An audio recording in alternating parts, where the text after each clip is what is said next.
जय हिंद सौरभ एकेडमी तरफ स्वागत जनाऊँ। तो आपने जानी जो आपर ओ ट्रिपल एस CRE 6 होता 2026 जो फॉरेस्ट गार्ड फॉरेस्टर आउ एक्साइज कनेस्टेबल एग्जाम टी तार रिजल्ट आउट हो सारी। तो आपण आम कहूँ कि मंडे सुधा आपर एनसर की यार बाहर पड़ो। तो देखो आज वेडनेसडे तो 2 दिन गैप रहा जहाँ भी हो कि एनसर की आम बाहर पड़ा। तो पिला माने समस्ते कौन होते ना आशातीत थे कि एग्जाम टी भल हो। आम भगवान पाखे प्रार्थना करूँ कि समस्त एग्जाम टी भल हो ठीक अच्छे।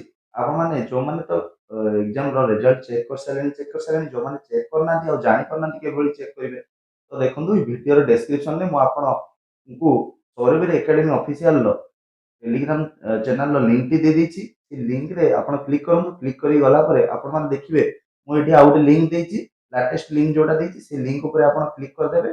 जेमति कि मु एबे क्लिक करके आपन देखै दोछि। तो ये लिंक ऊपर क्लिक कला परे आपण मानकर एई भली किछि ओ ट्रिपल एस रो इंटरफेस खुली जिवो। खुली गला परे एठी आपण मानकर एप्लीकेशन नंबर पकेबे तापर डेट ऑफ बर्थ पकेबे तापर कैप्चा फिल करके लॉगिन करिवे ठीक अछि। मु डेमो देखै दोछि मु पूर्वरु एप्लीकेशन नंबर पकेकी रखिली। तो लॉगिन एबे मु करूछि।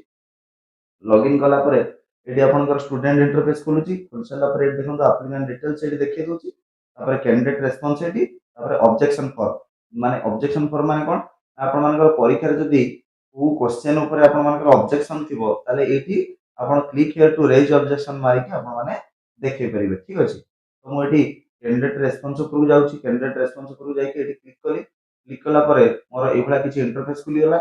इंटरफेस खुली गले एठी आपण माने देखि परिबे कि आपण मानकर कोठी आपण मानकर सेंटर पड़िथिला को डेट रे आपण मानकर पड़िथिला आउ को शिफ्ट को टाइमिंग रे आपण मानकर पड़िथिला एग्जाम टी आपण माने एठी देखि परिबे। से अनुसार आपण मानकर शिफ्ट नॉर्मलाइजेशन स्कोर मध्ये आपण माने जानि परिबे। ओके ठीक अछि। नेक्स्ट आपण माने कोन करिया दरकार ना आपण माने एठी कोन करिवे ना तळु तळ जिवे तळु तळ गले आपण मानकर क्वेश्चन सहित एठी देखंतु आंसर गुडी को देछि आपण माने निजे निजे काउंट करिवे। निजे निजे काउंट करिकी आपण मानकर आंसर टी को आपण माने जानि परिबे कि केते मार्क आपण रॉ स्कोर रखछन्ती।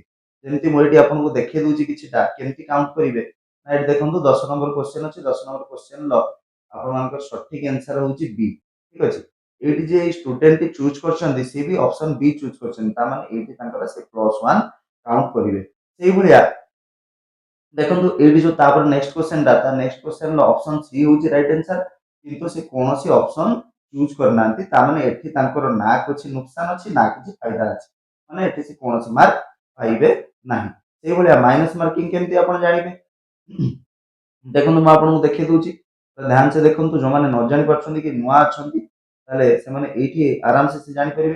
देखंतु एठी गोटे क्वेश्चन थिला जो क्वेश्चन लो आंसर होची केते ऑप्शन डी होची आंसर किंतु से चूज करछन्ती केते ए चूज करछन्ती आंसर चूज करछन्ती किंतु एठी तांकर भूल हे गला फल से केते पाइबे -0.25 मार्क से तांकर 0.25 मार्क से नेगेटिव रूप रे पाइबे। बुझी हैला कि नै कथा। तो एई भलिया परे आपण माने देखि देबे केतरा क्वेश्चन आपण माने करेक्ट करछन्ती केतेटा ओके केतरा क्वेश्चन आपण माने इनकरेक्ट करछन्ती।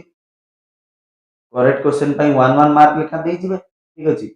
इनकरेक्ट पई आपण केते आपण 0.25 माने चारटा रे गोटे मार्क आपण माइनस करिवे। जदी गोटे पिला धरंतु आपनकर अछि 64 आंसर देथिले से करेक्ट करछन्ती 60 ओके इनकरेक्ट करछन्ती 4टी ता माने 4टी हेले 0.25 * 4 केते गला 1 मार्क तांकर कटि गला ओके। तो करेक्ट हेतिला 60 60 रु 1 गले तांकर 59 मार्क होची तांकर रॉ स्कोर। एई भली भाबरे आपण माने आशा करछि निज निज रॉ स्कोर काउंट करंतु। रॉ स्कोर काउंट कर साला परे हमर कमेंट बॉक्स रे मध्ये आपण मानकर रॉ स्कोर आपण मान जणांतु आउ निहाती भाबरे आपण मानकर को डे बा को डेट रे आपण मानकर एग्जाम हेतिला आउ को शिफ्ट थिला आपण मानकर एग्जाम ता मध्ये हमहु कमेंट रे जणांतु हमको आहुरी भी भला भाबरे आपण मानकर नॉर्मलाइजेशन स्कोर सहित केते कट ऑफ मार्क जीवो सेटा एनालिसिस करिया मध्ये सुविधा हबो। हमें आपन को विदिन गोटे दिन भीतर आपन मन को कट ऑफ आउट रे एनालिसिस करिकि जणिबो ओके ठीक अछि। आशा करछि समस्त बुझी परथिबे कि किभली भाबरे आपन मानकर आंसर की चेक करिवे ओके किभली भाबरे आपण ऑब्जेक्शन राइज करिवे। देखंतु धरंतु ऑब्जेक्शन राइज कोन ना मोर धर ए क्वेश्चन टी रे ମୁଁ କରିଛି ଠିକ आंसर କିନ୍ତୁ ଏଠି ଦେଇଛି ଭୁଲ आंसर। ओके ମୁଁ କିନ୍ତୁ ଜାଣିଛି ମୁଁ ଯୋଉଟା କରିଛି ସେ आंसर ଟା 100% राइट हबो। तो सेही क्वेश्चन ऊपर आपण माने ऑब्जेक्शन रेज कर परिबे। जदि ओटीपीएससी को लाइक आपण को ऑब्जेक्शन रे जुक्ति युक्त अछि सी ऑब्वियसली कोन करिवे ना ऑब्वियसली आपण मानन को से क्वेश्चन ऊपर से मार्क आपण मान को बढ़िबो। ओके जानि पले ऑब्जेक्शन रेज को देखो आपण मान को जो ऑब्जेक्शन रेज करिया दबो जो ऑब्जेक्शन रेज करिया दबो निहाती भाबरे 3 डेज से टाइम दबो आपण मान को ऑब्जेक्शन रेज करिया पई। आपण माने विद इन 3 डेज भीतर ऑब्जेक्शन रेज करिवे। ऑब्जेक्शन रेज करला परे आपण मान जो फिजिकल स्क्रीनिंग डेट आपण मान कहउतले ना फिजिकल स्क्रीनिंग लिस्ट ता केबे बाहरिबो आपण मान करो। तो देखंदो मु निहाती भाबरे कहबी विद इन 7 डेज भीतर आपण मान करो फिजिकल स्क्रीनिंग लिस्ट बाहरी पड़िबो।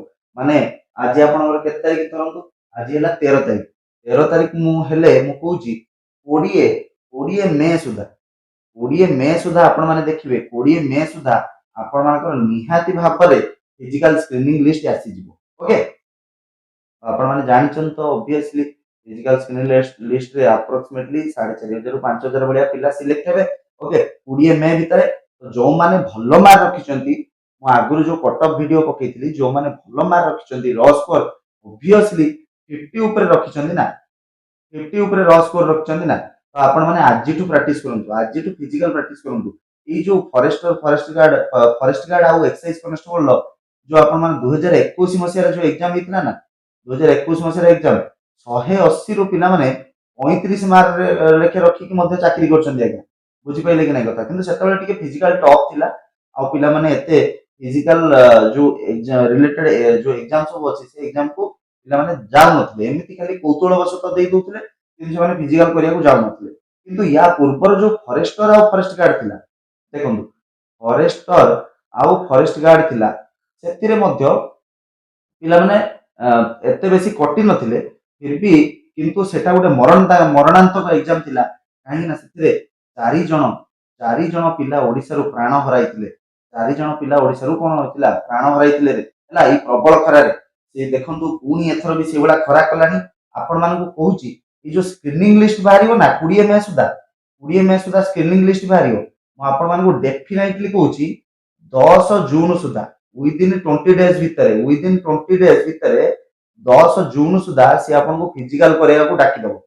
आपण माने से अनुसार प्रिपेयर रहंतु आ सौरभरी एकेडमी ऑफिशियल तरफ रु मु आपण मान को कहूची कि फिजिकल सरीबा पर्यंत मु आपण मान को साथ देबी आपण मान को तन तन करके बुझेबी प्रैक्टिकल बेस्ड किपरि आपण मान को फिजिकल हुए किपरि मेडिकल टेस्ट हुए को मेडिकल टेस्ट हबो को फिजिकल आपण किबळी देबे हाइट वेट चेस्ट मेजरमेंट किपरि आपण आबे सठिक भाबरे करिवे हला कि नै आ ई जो प्रचंड रौद्रता परे आपण माने किपरि सेफ्टी रो सहित आपण माने रनिंग इवेंट को क्लियर करिवे ताहार मध्ये मु आपण को टिप्स देबी पूरा आपण को तन तन बीट बाय बीट मु आपण मान को पूरा प्रॉपर एग्जांपल सहित आ प्रॉपर गाइडेंस रे मु आपण मान को आगु बढ़ी नेबी। ठीक अछि ये सौरवीर एकेडमी रो आपण माने जत्ते एक्सपीरियंस अछंती ओडिसा रो समस्त प्रति गोटे दृढ़ प्रतिज्ञा रहिला कि आमे माने आपण मान को भलो भाबरे गाइड करिवु जेमति कि एथरो को मार को मार पणतकानी कोळ शून्य न हो। ठीक अछि काहे ना आर थरो 4 जण प्राण हरैतिले मु आपण को कहूची आ केते जण जे गुरुतर आहत हितिले ई जो डिहाइड्रेशन हेई कि आ मसल स्टिफनेस जुगु तो से प्रॉब्लम जेमति एथरो न होबो सेति पई हम माने आपण मान को गोटे पॉजिटिव हैंड बढ़ाइबो आम तरफ रु जे आपण माने भलो भाबरे आपण मानकर फिजिकल टी क्लियर करंतु आउ ई जो फॉरेस्ट गार्ड फॉरेस्टर किंबा एक्साइज कांस्टेबल ऊपर निजु अपॉइंट करिकि हमर देश मातृकार सेवा करंतु बुझि पाले कि नै कथा। तो जल्दी जल्दी पिला माने निज निज रस कर देखि दियंतु आ कमेंट बॉक्स रे हमकु जणांतु। ठीक अछि आज का सेशन एति थिला धन्यवाद जय हिंद जय भारत।